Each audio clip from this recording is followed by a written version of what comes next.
आज हम बात करने वाले हैं ऐसी कहानी के बारे में जो अक्सर एक जिद करते हैं, खुद से अपनी सफलता के लिए नहीं, अपने माँ बाप से अपने शौक पूरे करने के लिए। एक लड़के ने अपने पिता से कहा, पापा मुझे नया मोबाइल चाहिए। पिता ने कहा, बेटा अभी कुछ वक्त रुक जा, फिर तुझे एक नया मोबाइल दे दूंगा। बेटे ने कहा, आपके पास मेरे लिए कभी पैसे नहीं होते हैं, मेरे सब दोस्त अच्छे रहते हैं, किसी के पास कोई कमी नहीं है, केवल मेरे पास ही हर चीज की कमी होती है। अब आप बच्चे पैदा करना बेहद आसान है, लेकिन उन्हें पालना बेहद मुश्किल। जब आप मेरी जरूरत पूरी कर ही नहीं सकते तो क्या मतलब इस घर में रुकने का? मैं घर छोड़कर जा रहा हूँ। बेटा रुक जा, मेरी बात तो सुन, हम तुझे दिल देंगे। माता और पिता ने बेटे को रोकने और समझने की काफी कोशिश की, लेकिन वो नहीं रुका। गुस्से में उसने बैग पैक किया और घर से निकाल पड़ा। लेकिन घर से निकलते वक्त गलती से उसने अपने पिता की डायरी अपने बैग में डाल ली। पिता की आदत थी कि वह हमेशा डायरी लिखा करते थे और उनकी डायरी को छूने की परमिशन किसी को भी नहीं थी। लड़का घर से काफी दूर आ गया और थक कर बैठ गया।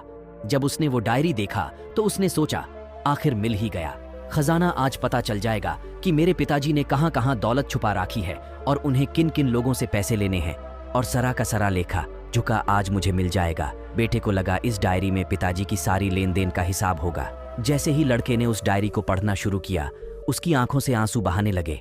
डायरी की शुरुआती पन्नों में बेटे को जो बाइक दिलाई थी उसका हिसाब लिखा था, जिसकी ईएमआई पिताजी अभी तक चुका रहे थे। दूसरे पन्नों में उसके कॉलेज की फीस और एडमिशन का कर्ज लिखा था कि इन लोगों को इतने पैसे वापस देने हैं।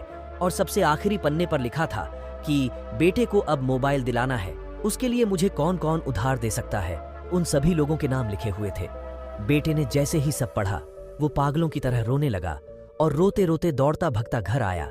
जैसे ही उसने घर आकर देखा तो उसके माता पिता एक कोने में बैठकर रो रहे थे। बेटा अपने पिता के पैरों में गिरकर रोने लगा कि पिताजी मुझे माफ कर दो। पिता ने कहा, बेटा तू मत रो, तुझे मोबाइल मिल जाएगा।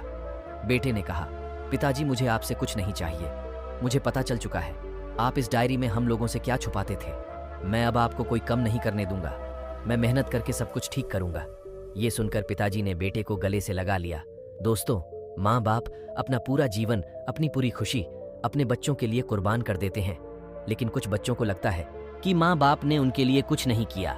वह कभी आपको अपनी समस्या नहीं बताते, भले ही वह कितनी ही बड़ी समस्या से गुजर रहे हो। रिश्तेदार भी उन्हें नीचा दिखाते होंगे तो भी वो सह लेते होंगे, लोग भी ताने मारते होंगे तो भी वो सह लेते होंगे, लेकिन आपसे अपनी समस्या कभी शेयर नहीं करते, क्योंकि वो आपको कभी दुखी नहीं देखना चाहते। अब आपका फर्ज बनता है अपने माँ बाप को अच्छी तरह रखना और उन्हें सुख देना, ताकि वो भी अपने जीवन का बचा हुआ समय सुख में गुजर सके।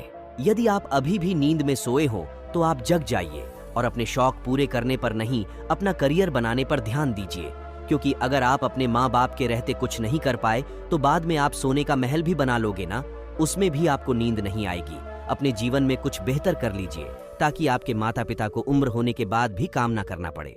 अगर कहानी अच्छी लगी हो तो इसे अपने सभी दोस्तों के साथ शेयर कीजिए।